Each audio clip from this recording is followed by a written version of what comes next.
founder and director of People for Equality and Relief in Lanka, and her paper is titled Gender Genocide, Sri Lanka's War Against Tamil.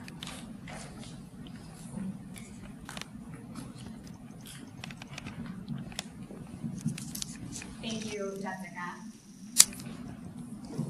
Can everyone hear me? Okay. I want to thank the organizers, Jessica and Emily at the back, for putting together this valuable conference in exploring women's rights and human rights, and I'm very excited to be here today to talk specifically about Sri Lanka. I have been trained as an attorney, but identify myself more as an activist. I have been advocating for Tamil rights for 10 years now, and like Jessica mentioned, I founded a human rights group dedicated to working with policymakers, media, and the public after I volunteered in Venni in northeastern Sri Lanka for the first time. There, I taught English at St. Jole and other children's homes, and realized that the experiences facing the girls that I taught, whose parents had been killed in artillery shelling or aerial bombardment, or had simply disappeared, could have been my own life experiences. But for the circumstance of my parents fleeing to America earlier in the war, I could have spent my childhood in underground bunkers, accustomed to the sounds of shelling and bombings and life as an IDP. When I returned to the States, I knew I had the responsibility and privilege of working to improve conditions of life on the island. I'll start my remarks today by exploring the gendered impact of Sri Lanka's conflict, and will offer vignettes of women's motivations for joining the Liberation Tigers of Tamil. I will explore the vast differences between Tamil women's lives with the LTTE before its defeat in 2009, compared to women's lives today under the thumb of their victors' abject military occupation.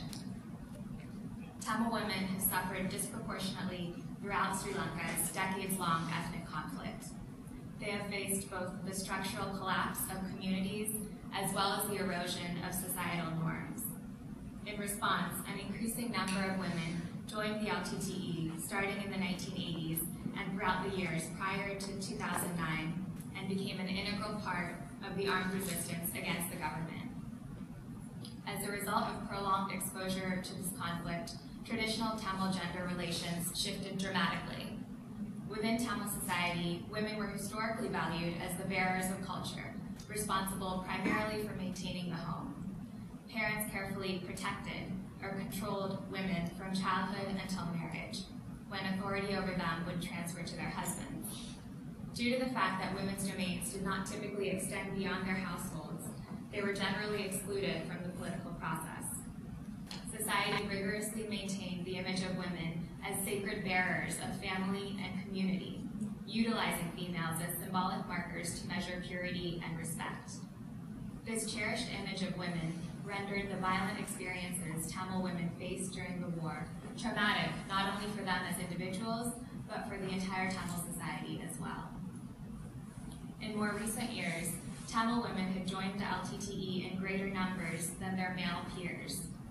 Though female cadres had different personal reasons for enlisting, many joined after experiencing some form of injustice at the hands of the Sri Lankan army. Most women came from the heavily militarized north. The permanent insecurity of this environment inculcated a desire for freedom and statehood, which included the motivation to take up arms. One LTTE fighter, Santhalasi, described coming of age in Jaffna, a heavily militarized city. Her cousin was raped and killed by the army on her way home from school. Santhalasi said she ran away from home at the age of 15 to join the LTTE and fight against the helplessness she felt daily. In speaking to me, she urged me to return to America and tell others about Tamil's plight. She wanted me to say how girls who should be carrying pencils and books were instead carrying guns, keeping watch over the borders of Tamilulam instead of studying in school. I was struck by the intensity and commitment she felt for the Tamil struggle. She spoke so simply, with heartbreaking honesty. Although most women initially joined the LTTE to find respite from this suffocating physical insecurity, their involvement in the armed movement had unintended, yet profound, cultural and social consequences. Local psychologists noted that for Tamil women, joining the militants was a liberating act, promising them more freedom and power. Tamil society had always suppressed women into a subservient position, and it was the war that had a liberating role. Many of the female Tamil cadres with whom I spoke expressed their desire to fight for the liberation of both their ethnicity and their subservient position within Tamil society. When women first began to join the LTTE, they primarily worked in service and support roles as caregivers for the wounded, but later took on positions as frontline soldiers. This initially met with opposition from within the conservative Tamil community. Many of the earlier female cadres reported that male tigers wanted them to flee with the civilians. Women had to demonstrate their strength and competence to earn the respect of their male cadres. One cadre told me women were challenged to lift bigger bombs to prove themselves. One can also attribute the eventual acceptance of women's participation in the war to the government's indiscriminate bombings of civilian homes and schools. A clear sexual division of labor in war usually disappears when there is no clear differentiation between the battlefront and the home front of the labor. Women were forced to protect not only their own physical integrity, but also that of their children and families. Female cadres eventually prided themselves on performing all tasks completed by their male counterparts. The LTTE eventually established male and female artillery divisions, despite doubts that women could not manage an artillery team due to its weight. Another female cadre, Isemoli, remarked with pride that they surpassed male cadres in certain areas of fighting, such as sharpshooting. The LTTE also explicitly committed itself to gender equality and women's empowerment. The LTTE expanded the agency of both female cadres and civilian women within its territory by abolishing the dowry system and promoting women's education. I personally witnessed the effects of this policy. I saw billboards denouncing the dowry system, encouraging families to value children of both genders equally. Female civilians and cadres confidently drove motorcycles in saris and helmets, unheard of a decade ago. As Tamil women advanced to new roles in society, they strove to realize their political aspirations. The female cadres with whom I spoke said that Sri Lankan soldiers fought only for a paycheck, whereas the LTTE fought for the freedom of their people and land. Isemoli said she aimed to kill on the battlefield, but simultaneously regretted that violence was the only way to actualize ULA. Isemoli cited the decades of police brutality, discrimination, and repression of Tamil rights, and concluded that war was the only path to freedom. Isemoli told me, Tamils have been living as slaves for the Sinhalese for decades. We can't live like that anymore. We all have to achieve freedom, or we all have to die trying. Sexual assault has been a perennial feature of Sri Lanka's conflict, and is traditionally considered a fate worse than death in the Tamil community. One female cadre, Lanka, described to me the strict policy of never leaving a fallen cadre's body behind. She remarked, "It is worth risking my life to save the lifeless body of another female cadre. It would be easier to accept my own death than the mutilation of their bodies and spirits." Stories concerning the rape and mutilation of women are well known among Tamils. Krishanti Kumaraswamy's death is particularly infamous. Kumaraswamy was an 18-year-old Tamil student who was arrested while passing through a Sri Lankan army checkpoint in 1996. Her mother, younger brother, and a neighbor went to the checkpoint that afternoon to find her, refusing to leave until she returned safely with them. The soldiers killed all three of them.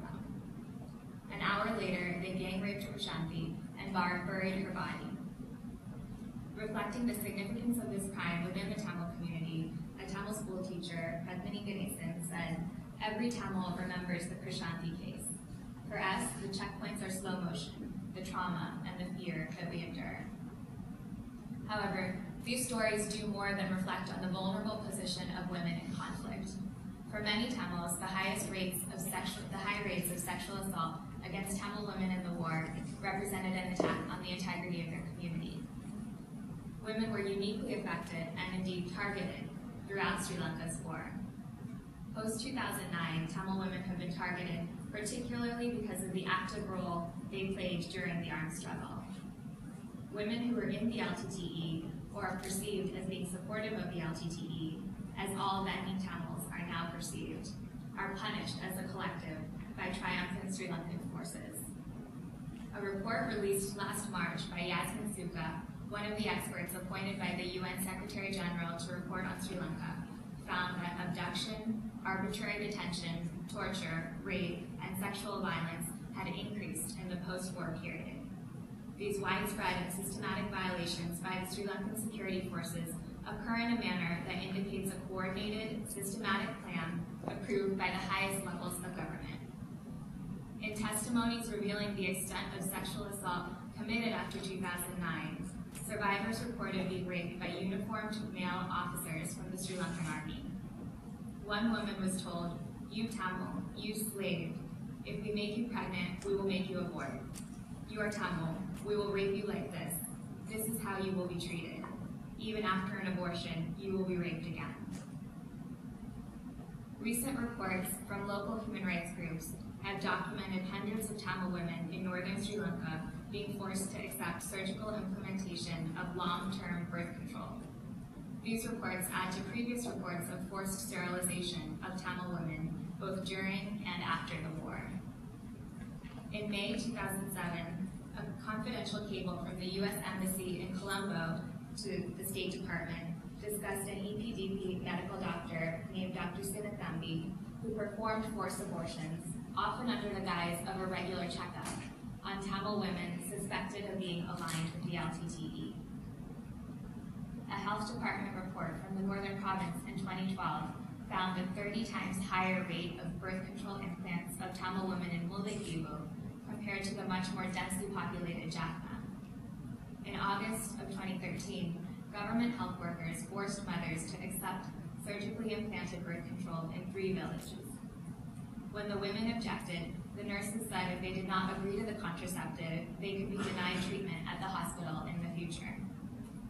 According to the Home for Human Rights, an organization working to protect the fundamental rights of those living in Sri Lanka, more than 80% of Tamil women in central Sri Lanka were offered a lump sum payment of usually 500 rupees in return for their ability to reproduce. After receiving this payment, women underwent surgical sterilization. Though seemingly small, this sum is large for these predominantly plantation workers. The population of this Tamil group has dropped annually since 1996 by 5%, whereas the population of the country overall has grown by 14%. The Home for Human Rights said this systematic pattern of authority-sanctioned coerced sterilizations may amount to an intentional destruction of the Tamil estate population. Meanwhile, police and army officers in the overwhelmingly Sinhalese military have been encouraged to have a third child through payment of 100,000 rupees from the government. The officers taking advantage of this offer are overwhelmingly Sinhalese. Cases of coerced birth control and forced sterilization are clear evidence of genocide.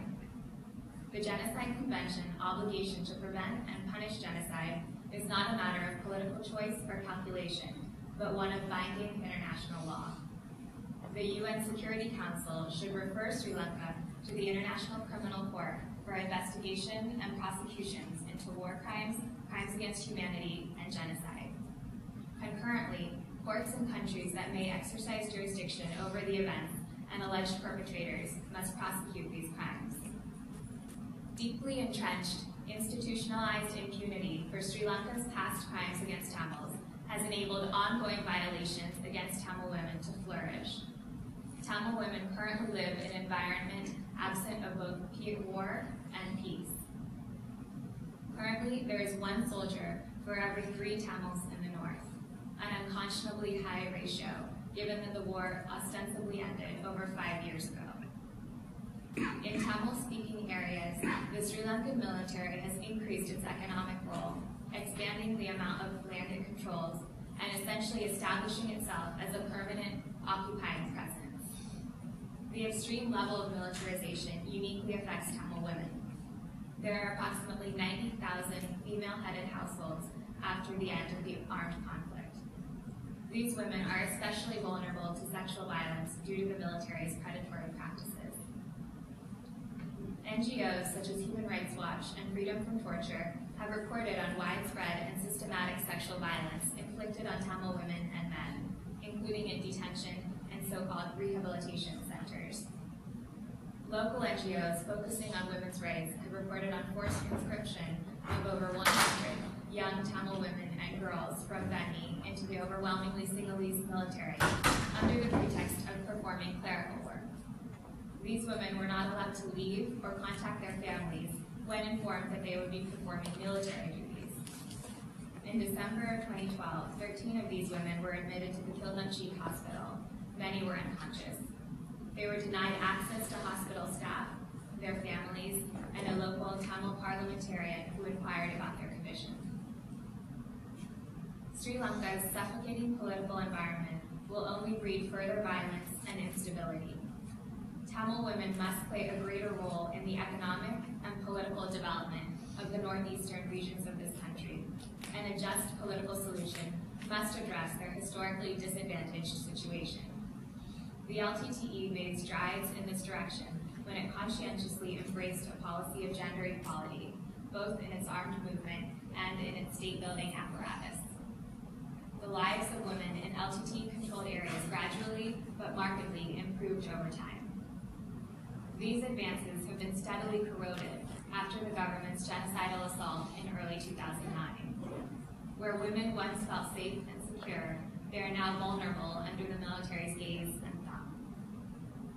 As evidence of ongoing atrocities adds to evidence of the 2009 massacres, such as the mass graves found in Mullaitivu this year, international pressure for justice for Tamils is growing. The UN High Commissioner for Human Rights is currently investigating violations of international law in Sri Lanka and will report to the UN Human Rights Council next March about its findings. There are still significant obstacles impeding a future in which Tamils can live freely and in peace, but we must recognize how far we have come since the horrific bloodbath of 2009. The world now recognizes Sri Lanka as an authoritarian dictatorship that cannot be trusted with the fate of thousands of Tamils who were killed in 2009. From this realization, the world must recognize that Sri Lanka cannot be trusted with the political future of Tamils either.